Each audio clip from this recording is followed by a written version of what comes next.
এইভাবে মাছ খেতে আমার কাছে ভীষণই ভালো লাগে।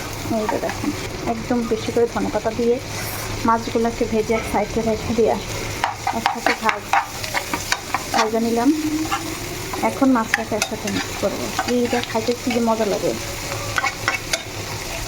এটা বেশি আমার কাছে পাঙ্গাস মাছ দিয়ে ভালো লাগে, অন্য মাছ না, পাঙ্গাস মাছ।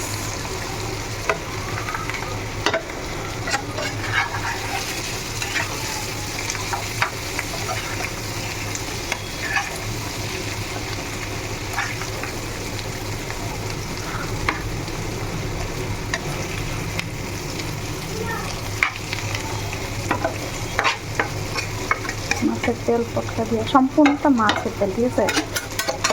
মাছের তেল দিয়ে এরকমভাবে এটা খেতে বেশি ভালো লাগে। একদম পানি টানি কিচ্ছু দিলাম না, শুধু এইভাবেই তেলের মধ্যে ভাজা